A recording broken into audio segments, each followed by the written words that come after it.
We'll see what will transpire from there. And look at this roster right here. Embiid, Maxey, Oubre, George, Eric Gordon, Andre Drummond. I think Andre Drummond is also a big pickup because he's a guy that'll come in there and rebound for you. That's an important point. Rebound. Some size, rebound, so we get all of that. I also think it's important to point out, and I'll come back to you on this, Wendy.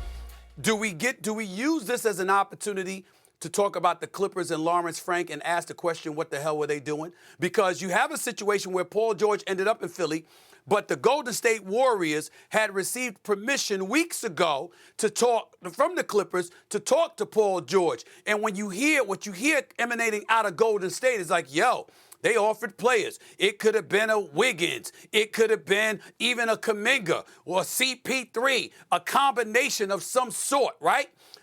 Depending on what iteration of a trade you're looking at. But the Clippers were insistent, from what I've been hearing, they were insistent on picks as well. So you let Paul George walk out for nothing. You got it. Shannon brought this up. Nothing. You traded for Paul George. You traded away Shai Gilgeous-Alexander, my league MVP this past season. Danilo Gallinari. 5 first-round picks with the ability to swap 2 additional first-round picks. And these years later, with 1 conference finals appearance and nothing else to show for it, in all the years that he's been in Los Angeles, you let this man walk out the door for nothing? This is one of those days where we got to ask this question about Lawrence Frank. What the hell were you doing?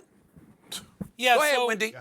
So obviously, I would say you can say definitively the Paul George, Kawhi Leonard experiment, marriage, what you want to say, was a failure. Absolute failure. And the Clippers will still be paying for it. They still owe the Thunder like 2 pieces, draft pieces. And by the way, you talk about Shai Gilgeous-Alexander. Their second best player, arguably, Jalen Williams, their wing. Jalen Williams. He was drafted with the Clippers draft pick. Yeah. So, and by the way, Woj has just reported that the Thunder are signing Isaiah Hartenstein away from the New York Knicks. Yes. 3 years, $87 million. The Thunder are making major moves here, but let's focus on the Clippers. So, this gets into the bit of the weeds on what's happening in the NBA right now, but all you need to know is the new rules that are taking place now were basically written to squeeze the ever-living heck out of the Clippers, and it's worked. It's worked. They are basically crying uncle on the new rules and saying we can't keep our team together. Now, you say they let him walk for nothing. The Clippers would dispute that statement, although it's a powerful statement, and I'm not necessarily agreeing with the Clippers. The Clippers would dispute with that statement and say they're not getting nothing. They're getting the ability to add to their team. If they had kept Paul George on their team at a max salary, they would have been in a straitjacket, unable to compete, unable to do anything to make meaningful trades. And that is a reasonable thing. It may end up blowing up in their face, but that is their position. As to the Golden State thing, I do think that the big giant what if here, Stephen A., is what if the Clippers and the Warriors had been able to work out a trade for Paul George 3 days ago when he had his option deadline and he had to decide whether he was going to opt in and get traded or not. You are correct. From what I understand, there was many different proposals given from the Warriors to the Clippers. They really exhausted the ability to try to get Paul George in Golden State, and they couldn't find a deal. And the reason they couldn't find a deal is because at the end of it, the Clippers didn't want salary on their books. They just have given the white flag to paying the gigantic salary, and they would rather have let Paul George go away and had their options to build their team back than they would to have more salary or a young player or a draft pick. So it is a complicated situation. The Clippers are in a weird spot. They believe that over the next year or two that they will emerge from this as a stronger team. They may be wrong. They may have egg dripping off of their face with what their draft picks they still owe the Thunder, but it was a complicated transaction. And right now, you have 2 veins in the NBA. You have I-95, 76ers, Knicks, Celtics, total power base. And you have I-5 out here in California where the Lakers are struggling to find a way to take advantage of LeBron's last years. The Clippers are in full retreat. And the Warriors have just lost. They had to cut Chris Paul, and they're very likely going to lose Klay Thompson in the very short future here, struggling to find a way to improve. Perk, before you chime in here, they probably are going to lose Klay Thompson to the Dallas Mavericks. But go ahead, guys. Go ahead, Perk. Look, since Steve Ballmer bought the Clippers it's 3 things that he's been paying: salary, doctor bills, and construction workers. And he's got nothing in return. No type of accomplishments whatsoever. What I'm trying to figure out is, how long is Lawrence Frank going to be in this seat? Like, the man hasn't achieved a damn thing. When it comes down to putting a roster together, everyone thought it was going to be a great move. Oh, he picked up James Harden. They had Russell Westbrook. You had Kawhi Leonard. You had PG. What ended up happening? You get spanked by the Dallas Mavericks and Luka and Kyrie in the first round. My thing is, when it comes down to Lawrence Frank, he continues to hold his seat and nothing is getting done. On top of that, you know what was the breaking point for Paul George yesterday? The Clippers know, Lawrence Frank know, that Paul George had a problem with the way the Clippers were playing last year. It had nothing to do with Ty Lue. Now, we've never heard Paul George complain about the way the Clippers play until who arrived? James Harden. James Harden. So they knew that they had a problem, that PG had a problem with the way that James Harden was playing. Without the Clippers and Paul George coming to terms, what did Lawrence Frank and the Clippers do with James Harden yesterday? Sign him to a 2-year, $70 million deal. Right there, it was almost a slap in the face to PG. That's why that meeting didn't go well. It was more so along the lines, yes, he wanted the extra year. Yes, he wanted the extra bread. We get all that. But they also knew behind the scenes what else he wanted. Unc, Stephen A., Wendy, I mean, damn, how long is Lawrence Frank going to be in this position? Floor's yours, Shannon. Guys, Stephen A., Wendy, everybody knows this. The reason why they're in this position is that they wanted Kawhi and they didn't want him to go to the Lakers. He held them hostage, said, if you want me to come, you go get Paul George. You auction everything off to get Paul George, and Kawhi Leonard can't stay healthy. He's your most valuable piece. He's the guy that's been a Finals MVP. He's the guy that's been a 2-time Defensive Player of the Year.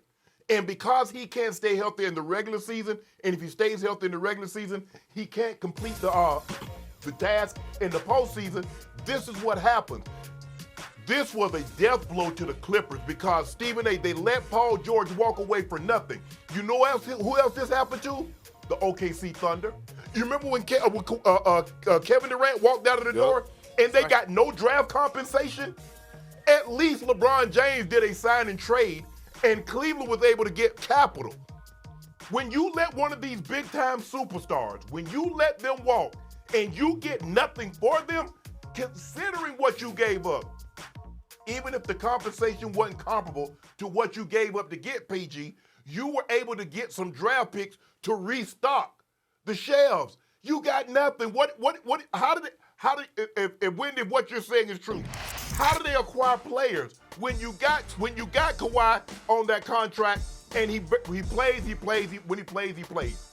But you got no draft capital to go out and trade for somebody. They're in trouble. All this notion, this is the LA market. They got billboards with Kawhi Town. And look what happened. It's about to be a ghost town in that new $10 billion, $15 billion building that they built in Playa Vista. It's about to be a ghost town over there. Well, here's the just criminal element in all of this. You know the Lakers are in town. They still have a box office attraction in LeBron, okay, and Anthony Davis. And so you know this, and you're the Los Angeles Clippers. Listen, I'm not trying to throw shade on Lawrence Frank or whatever, but the truth is the truth, and Perk just articulated it. We've seen an abundance of changes within the Los Angeles Lakers. The only change we've seen when it comes to Lawrence Frank is elevation from being an assistant coach to somehow being the president of basketball operations, basically. And we know how that happened. And what the hell is going on since then? They haven't done anything. And so you're on the phone with the Golden State Warriors, and he's not just demanding players, he's demanding picks. You understand? He's demanding picks on top of the players. For a guy in Paul George that we know is a stud and what have you, but his age is his age, and on top of it all, you're in quite of a pinch, and you're going to put yourself in a position where you end up getting absolutely nothing, knowing that the Philadelphia 76ers are lurking. I mean, my God, you saw Joel Embiid on NBA Countdown with yours truly, Bob Myers, Mike Wilbon, and Malika Andrews winking over at Paul George like this is what we want. You knew what Philly was going to try to do, and you knew they had the cap space to do it. So the threat of that alone should have been enough, Wendy, to incentivize you to say, nah, we got to make sure we get something in return for Paul George. To lose him for absolutely nothing is an egregious error on the part of Lawrence Frank. And if I'm Steve Ballmer, I'm looking at my organization from top to bottom, outside of Coach Lou, of course, and I'm saying, what the hell is going on here? I know that it's semantics. I know it's semantics, and it's opaque, and it's difficult to understand. This wasn't just a Lawrence Frank, Steve Ballmer decision. This was about rules that were imposed on the Clippers. Now, these rules were imposed over a year ago, and they could have taken some other action. And you can say, why did they negotiate with Kawhi Leonard and not have Paul George sitting next to him? Because that started this rift. Perk is right. I think the Harden trade complicated the fit. But they did this deal with Kawhi Leonard without having Paul George sitting beside him, which is not how they did their last two contracts. That's all fair. But the reason the Clippers made this move wasn't because they're stupid. It wasn't because they're not brave. It wasn't because they're broke. It's because the new rules just squeezed the life out of them, and they declared uncle. Go ahead, Shannon. At some point in time, you do get tired. Some point in time, Stephen A., you do get tired of getting treated like a second-class citizen. It seems like they prioritize everything around Kawhi, and they know Kawhi, if he plays 60 games, he going to miss all the playoffs. And if he starts the playoffs, he ain't going to finish the playoffs. So it seems like since Kawhi got there, Paul George was always an afterthought. Well, hey, Kawhi, what do you want? Oh, okay, hey, PG, you okay with this? And Paul George says, no, at some point in time, I'm a valuable piece. You know what? Y'all don't think I'm valuable? Check this out. Hey, Philly, how valuable do you think I am? We think you're worth $212 million in value.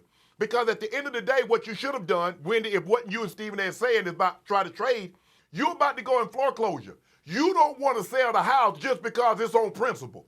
Okay, you're going to lose the house anyway. So you could have traded Paul George, got some compensation, as opposed you stubborn, you say, you know what, I ain't going to trade him. You lost him for nothing. So now you don't get players back in return, and you don't get draft compensation, which you still owe OKC 2 more pieces to the puzzle. That's dumb basketball. But I believe, and I haven't talked to Paul George, Stephen A., but I will say this. I believe he got tired of being a second-class citizen because it seems to me everything revolved around Kawhi, and Kawhi is very rarely seldom there.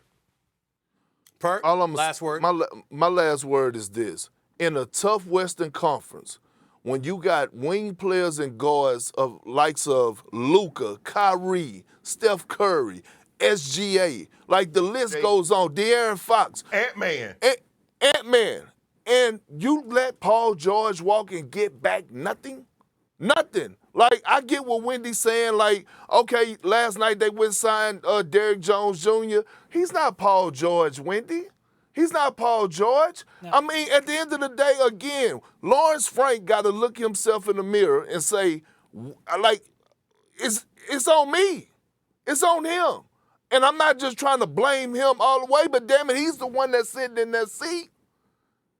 He's the one that's sitting in that seat. I mean, damn. Yeah, you're absolutely right. By the way, Wendy, excellent analysis on all 3 of your parts, but you as well, of course you. Big Perk, great job. Shannon, you interrupted me not once but twice. Wanna try to boast at what I look like. Think I'm going try to wear, pull up all brains. Jimmy with the heat, I'm on fire. It's 88 over here,